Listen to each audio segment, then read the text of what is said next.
Hi everybody and welcome back to our Wednesday update session thing.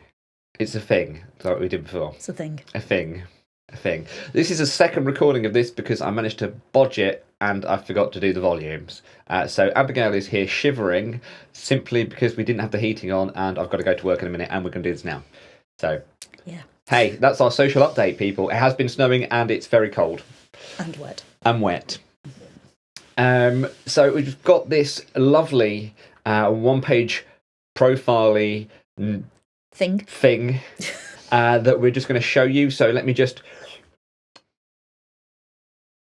And you can see here that we have gone up in our Sensible 24 tickets, mainly because I bodged it and sent an email out to lots of people with a big discount that I shouldn't have done, and Abigail wants to kill me. There's a bit of a pattern here. He bodges lots of things. Yeah, I want to kill you because they got their tickets and I've now got to subsidise their tickets because it costs us £50 for each person to walk through the door and they've only paid £15.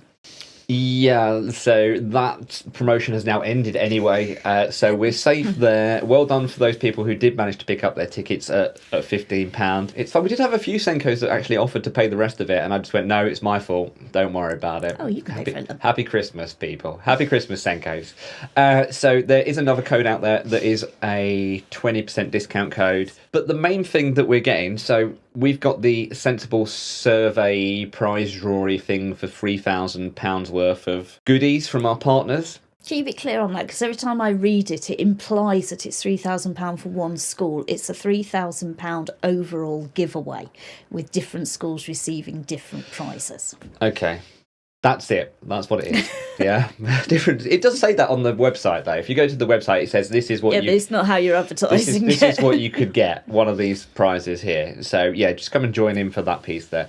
But we were reading some of the stuff around Sensible 24, and the main thing we're getting is they really want to go. I really want to go. Let me go. But you can't get the time off. So... Abigail, yeah. How do they get the time off? How do they go to their senior leadership and say, please, I really, really want this time off? Yeah, that would work. Okay, that's it. As simple as that. I think prioritising your personal CPD. I think sometimes schools don't necessarily do that. They think, well, you've done the SENCO now, you must know everything. And actually, we know that in SEN, it isn't like that at all. But also... You know, go to your head teacher before Christmas and say, "Can I have this my Christmas present?" Well, why not? Epic Christmas present. Epic Christmas present. But also demonstrating to them that it can have an impact on your role, your efficiency, your ability to do things. That one day out for £75 actually isn't an awful lot of money, but that could have a significant impact across lots of students and lots of staff. And lots of priorities that are within the school, and kind of arguing that. For many, many years, I didn't bother asking my head teacher if I could go somewhere because I kept thinking he was going to say no. And then there was one day where I found a pupil premium webinar and I thought, well, that's near to home and I quite fancy that one. To be honest, it was actually a rubbish webinar. Conference. It was actually quite rubbish, but that's beside the point. But I put the thing down on his desk and he looked at it and he went, yeah, okay.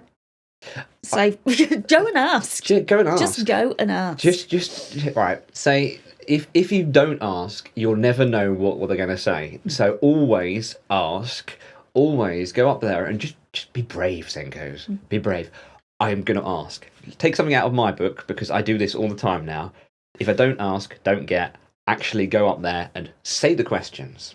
You know, if you can, do it. Do it. And you need to do it ASAP because I've got to get the numbers into the venue by the end of December. So, and especially if you're wanting your school to pay for it, they're going to have to put that through their finance systems. We can invoice, but again, those tickets still need to be booked before the end of December. Yeah, and will have I will overbook with a small number for late comers kind of thing, but we do need numbers. Yeah. Yeah, so just go to the website. You'll see the invoicing page there. If you fill that there out. So tomorrow, people, we have Nick Lait, 1600. It's a 2-hour session of Nick Lait and doing the JCQ access arrangements update. And this is one of our most popular sessions. We're expecting over 100 SENCOs to turn up live to listen to them. Everybody's very excited about it. The session is structured 45 minutes of presentation, 45 minutes of Q&A, and then we have our text help partners, Paddy, basically, coming along, and he's going to do a bit of a presentation on how text help can actually help you support your students in their exams for both reading, writing, and their maths product. Because Abigail was going to say that. That's what she I could see her. She's like, yes, I really want to say that. Get your questions in. We could do the questions beforehand. Could do. And if you can't get them to us beforehand, at least put them in the chat as soon as you log into that webinar, for the very simple reason we only have 45 minutes of Q&A with Nick, and I do need to mishmash some of those questions together so that we're not repeating them. But also, we know that we will run out of time for that Q&A part. Yep. We did last time, and I think it's really unreasonable to email them all to Nick afterwards. He is a one-man band. I don't know if people are actually aware of that. Yep, Nick's the one-man band, and we're taking up 2 hours of his day. Yes. So I think we're very, very lucky that he comes and does that for us, but we need to value that time. And he's also signed up for next year as well, because he loves us so much. Magazine. Sensible Magazine is now available on the website. Just go to the website, look at the blogs, go to the newsletter part of it, and it is there. Simples. Go and choose one of the 2 designers. Last month to be able to do this, we will pick one that you've voted for, and it's it. Contract them for the future. So A or B is all I'm going to say. A or B. The next piece of it, and we're going to try to do this every week, is align ourselves to where our blog posts are. So every single weekday, we are doing a blog post. Abigail is anyway. She's like this all the time. But we're going to try to align our weekly updates with this. So at the moment, we are doing transitions in schools. So let's start talking about transitions. Shall we be clear about what kind of transitions we're talking about? That's what I was about to ask you. Yep. What kind of transition are we talking about? Not cats. We're not transitioning to cats, people. Those of you that were with the legal session we did the other week may get that one. Yeah. Anyway, so transitions. We're talking about all types of transitions. So I have a bit of a bugbear about the fact that the word transition seems to get swallowed up by this idea of year 6 to year 7 transition. And actually, it is far more than that. We've got transition from year to year. We've got transition from one school to another when, even mid-year transition or transfer. We've got transition from lesson to lesson within a secondary school. We've got transition from lesson to lesson within a primary school, even though it's the same teacher most of the time. It's still lesson to lesson. We've got transition between different activities within a single lesson. We have transition from break time back into the classroom, and we also have that really major transition from home back into school. And we've got a really big transition coming up at the moment where we're going to send kids home for 2 weeks over Christmas. Don't you dare, you said it. I know, I swore. And then expect them to come back in January. And, things change. It's only 2 weeks. It never feels like long enough. But it is still a transitional period for them, and things do change over that time. Okay, so they're all the transitions. But why is it important to actually think about these transitions? What effect does it actually have? It swallows up most of my day. I think partly because parents struggle with it as much as the children struggle with it. So, and they kind of, it's that typical fourth emergency service, isn't it? They kind of expect schools to come up with solutions to every single problem that they are facing. But we can make things a bit smoother in school. So those in-school transitions, that lesson to lesson 1, the transition within a lesson, those kind of things, even the year group to year group transition, we can put things in place and support them. And I think there's actually plenty of information out there about things that you can do.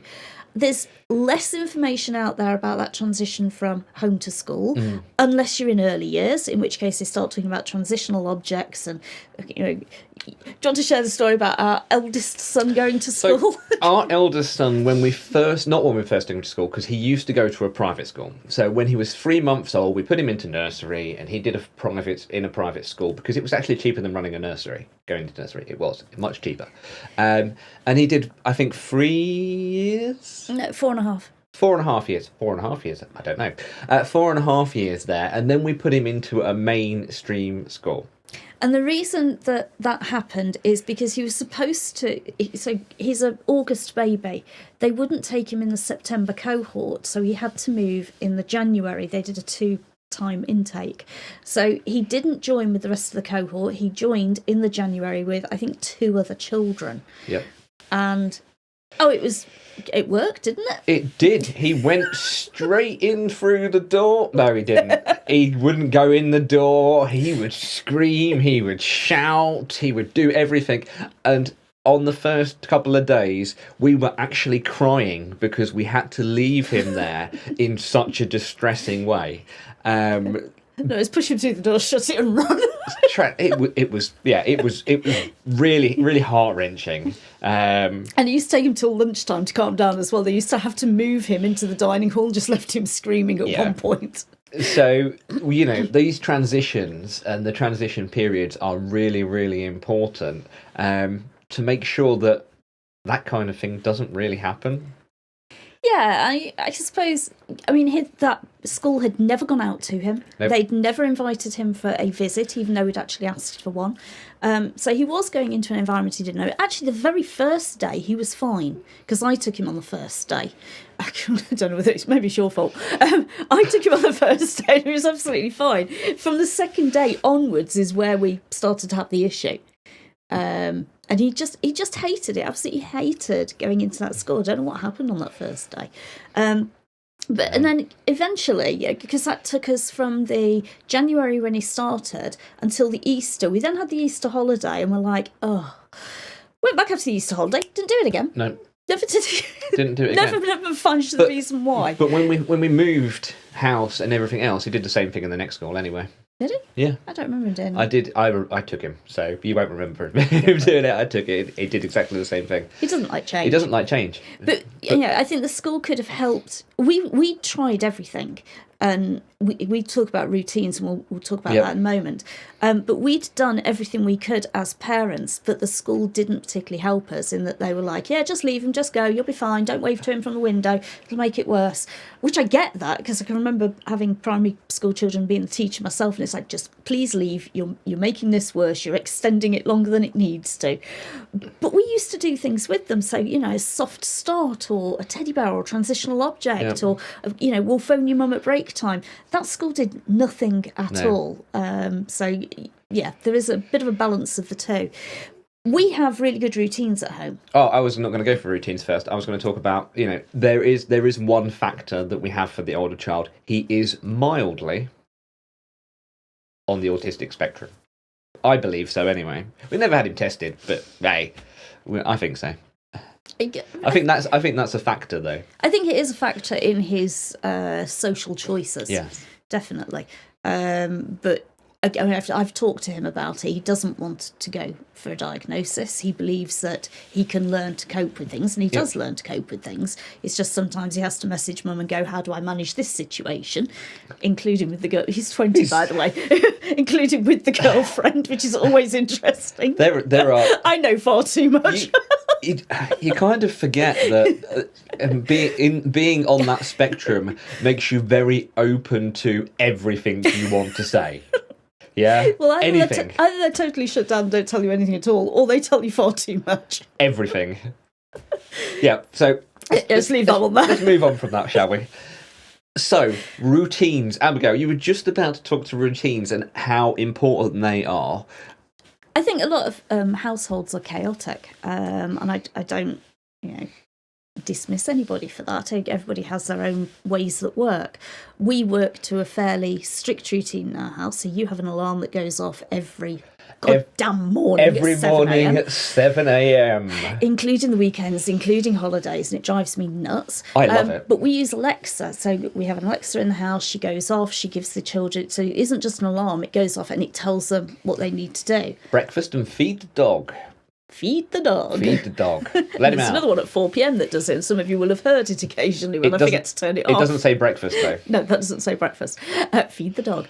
But we use that, and that helps the children be organised. So they also know when they've got to go and clean their teeth in the morning. Yep. It reminds them of that. It reminds them that there's going to be a room check, because Gary does a room check for the kids every morning to see if they can earn their sticker. That's another story altogether. And not the oldest kids, by the way, not for the 20-year-old. This is just for the younger two. To be honest, the Alexa doesn't even wake the 20-year-old up.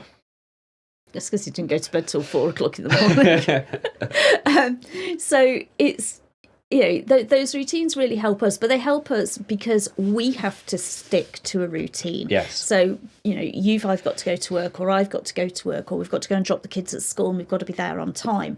When they come home, we also have a routine, like you put your shoes here, you put your bag there, you put your coat there, you go upstairs and you get changed, you do X, Y, Z, you then feed the dog, you then put your dinner on at this time, because the third son does cook the dinner for the two of them, because of course either Gavin's at work or I'm down in the garden office working as well. Yeah. So all of that is organised and set for them. Those routines really, really help. Schools are fantastic for routines because, secondary school, a bell rings every 50 minutes or whenever to tell you this is a lesson change. We need to prepare for those changes sometimes, give a warning, but that routine really helps students. And when we have Christmas, those routines, not for us, but for a lot of children, those routines go out the window because they haven't got that daily structure. But they also don't have it in the morning, and they don't have it in the evening, don't have it at the weekends. So they definitely don't have it during the holidays. Yeah, and that's probably why when you come back on a Monday morning, everything is chaos, because you've had the weekend and they've been allowed to do whatever they like freely.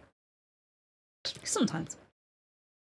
Chaos. Chaos. And Friday afternoons when they're all waiting to go home. To chaos. But also, for some children, it's quite stressful not knowing what's coming next. I take the children on a Saturday afternoon and a Sunday afternoon. We go Pokemon hunting. So it'll be an hour out in the car, or it'll be 3 hours if it's a special event. But they know that, and they're prepared for it. So we know a week in advance that there's a special event on Sunday. So we know that from 2 till 5 we're going to be out, we're going to be Pokemon hunting. A Tuesday night between 6 and 7. They know that that's what's going to happen. So they've got that routine and structure within their home life as well as within their school life. Yeah, and it's and for certain events, definitely for certain events. As you said, the Pokemon piece is a very good example, because they have to charge their phones, they have to charge chargers, they have to charge the Pokeball things that we've got, and they have to do lots and lots of different pieces and make sure they've got it all prepared. Otherwise, they're not going to have a very good time with it. Otherwise, they find that they've got to the car and we've all gone out, and then they've gone, I forgot something. It's like, okay, you'll just be sitting there for the next hour. Yeah, you're going to be sitting there. And we have done that to them as well. It's not bend over backwards. And I think that's the other thing, isn't it? A lot of parents will go, oh dear, oh, you mean you forgot to charge your phone? Let me charge it for you. Or, oh, you forgot your Pokeball. Let's go and buy another one. It's not that at all. It's about that ownership and independence. And it's about showing the consequences for the actions that they've had, of course. Lots of kids out there at the moment don't even know that there is a consequence for something, because they're so used to kind of getting everything their own way, because we've become... We're an instant society, aren't we? It's a society of, you can have this, and you can have that, and you can have it now, and you can have this now.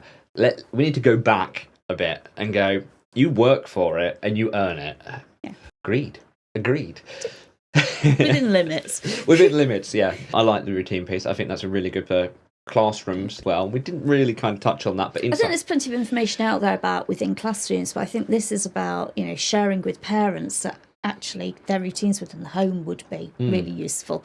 And it can be really difficult for some parents.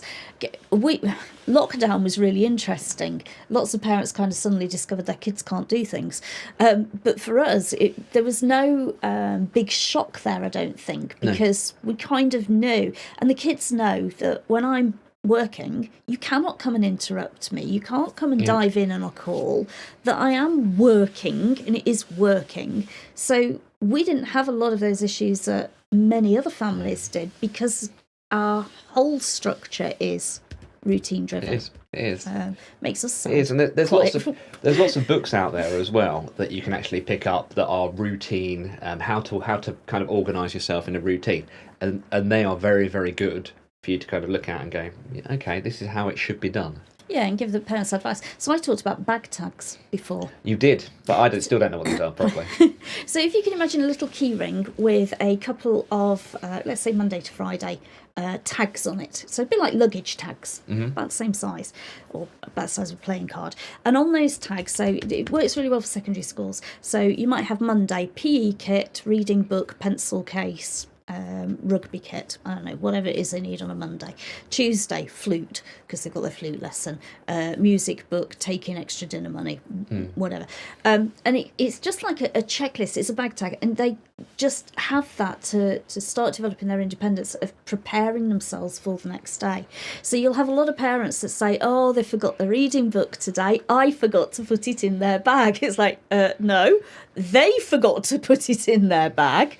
You are the one that might remind them to do it, but ultimately it has to be their responsibility. Yesterday, I know that I had a conversation about GCSE exams and getting children prepared for GCSE exams, and that being able to time themselves. So how long am I spending on question 1, question 2, question 3? That is just so important, but not to do it when they're in year 10, year 11. They actually need to start it in reception class. Yeah. They need to start it as early as possible. I've got 15 minutes. I don't really have the concept of how long 15 minutes is, but there's a timer up on the wall, or there's a sand timer, or there's one of those electronic things, or Alexa's counting down. And I've got to do these things in that time. And people might be just sitting there thinking, Abigail, what on earth are you going on about?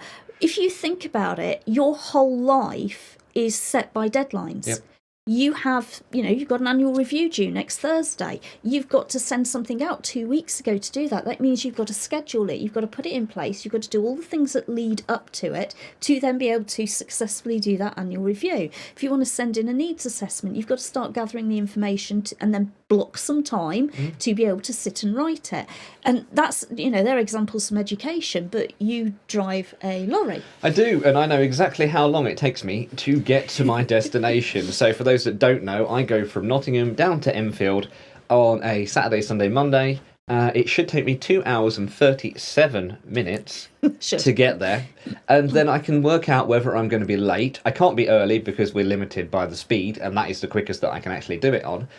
But I can work out how far behind I am. And then I can prioritise the rest of my working day to catch that time back up, so that I'm nearly finished every day at the same time. And in your case, you are limited by working hours, so driving hours. So you have to be really careful with your rest periods and how many hours you can drive before you have to take a break and all the rest of it. There is so much to... So it's still routine driven. It's still driven by those time constraints. And actually, our whole thing here was about transition, but transition and routine are kind of so closely interlinked. Yeah, they are. And you can prepare for changes in that. So if you don't always go to Enfield, occasionally you might be told you're going to Bolton. I know. And it throws you. So also in my routine, every Sunday at 4:30, I have an alarm that goes off to remind me to phone my mum. Because, my mum's 74 now. Sorry, Mum, if I got your age wrong. And she, I need to be in contact with her on a weekly basis, and kind of have that update and see where we're at. But occasionally, when they change my route for me, I am not in the same place at 4:30, and therefore I can't make the phone call, which actually is really devastating because I phoned my mum, and it was in an area with no signal, and it kept cutting off and cutting off. I went, I really can't talk now because I've got nowhere, and I've been on a different route. So transitions, even that kind of transition to something that was different on one day, can have a big impact on us. It can have a big impact, but you can kind of prepare for it, and because we're not used to it, but we're adult enough to work our way around it. We can go, okay, I'll phone you at 5:30, or I'll phone you at 3:30. We can change things around, but we're kind of prepared for it because I'm not going to Enfield today. Things are going to be a bit different. Here's my adjustment to my plan. But there is a big piece where I suppose we get into such a routine and we are bound Stuck in a by rut. that routine and stuck completely, and we're not going to go anywhere unless we follow that routine. Sometimes we need the ability to move out of that routine into something different, to try it. And when you talk about your zones of proximal development as part of the one that we did in August blog posts, we talked about coming out of that comfort zone. So we've made the comfort zone, which is our Driving to Enfield, or whatever our routine is. That's our comfort zone. Routine makes a comfort zone. It makes a comfort zone nice and secure.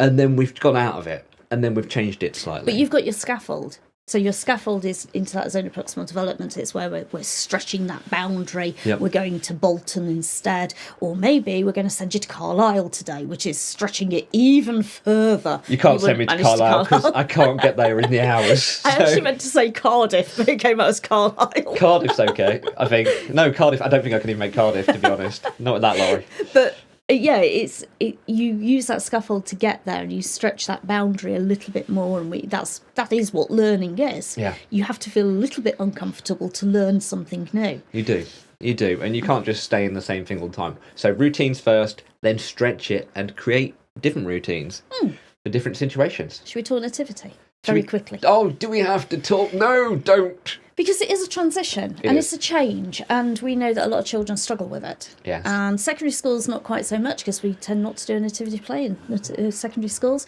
but you still have that big assembly. Most secondary schools don't have whole school assemblies because they can't fit all the kids in together, so they might use the gym once, twice, maybe 3 times a year to try and get as many as possible together as one cohort. So we've got children that struggle with that. So in a secondary school, we used to take ours to the gym. We did it 3 times a year. Because it was in the gym, we used the PE staff's office. It smells of smelly socks, stinks of smelly socks.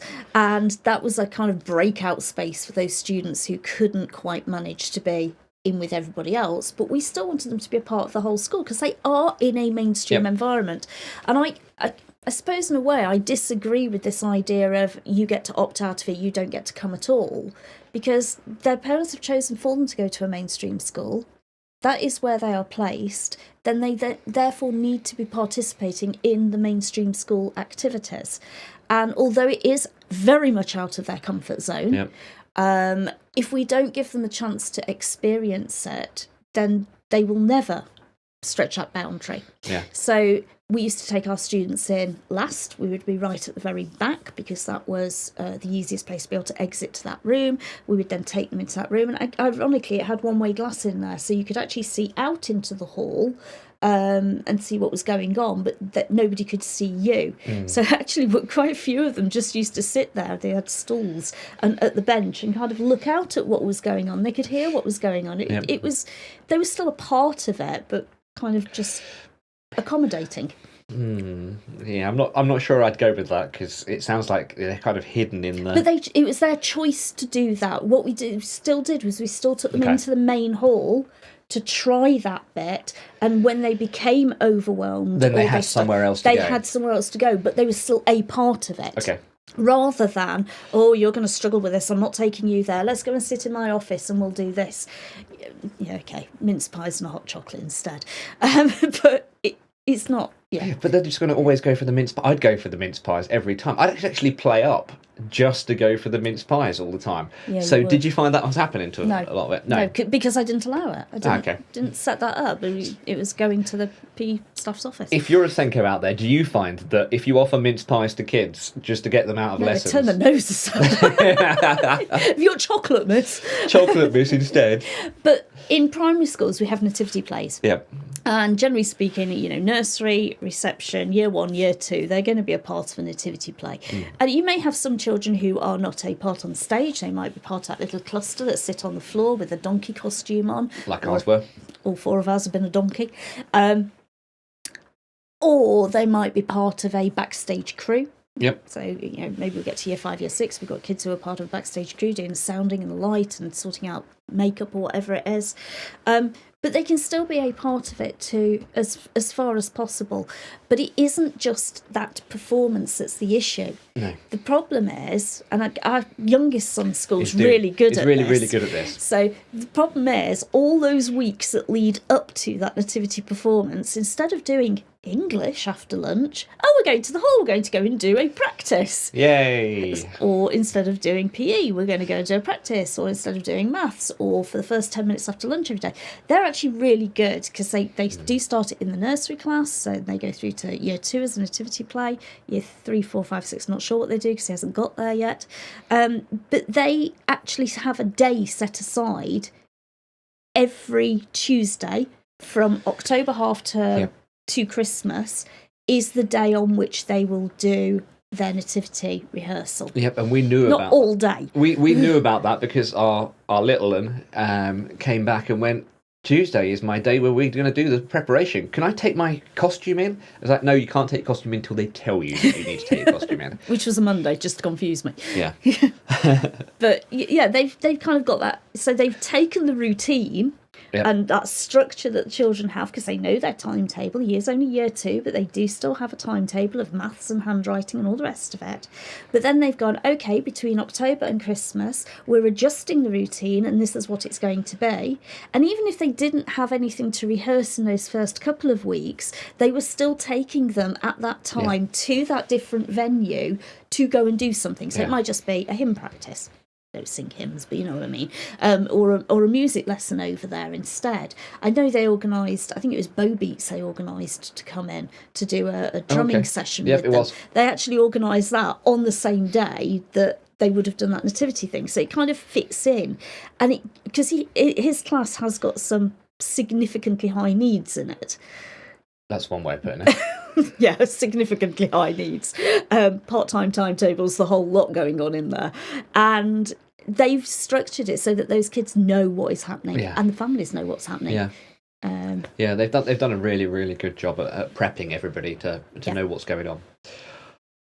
Oh. Will that do? Will that do? I think we've covered most of it. Go and read the blog posts though, because the blog posts cover pretty much everything. Yeah, do go and read those blog posts. If you haven't already, they are free to kind of go and read. You don't have to sign up on the website, but if you do want to sign up on a free membership or a paid membership, you are more than welcome to. Everything that we make goes back into development of things like this, and equipment and pieces like that. We don't actually get paid anything to be able to do this. And just a reminder, if you do want to sign up to any of our events for next year, they are on the website for us, events.sensiblesenco.org.uk. You can see them all there. We have moved away from Eventbrite because Eventbrite charge ridiculously silly fees.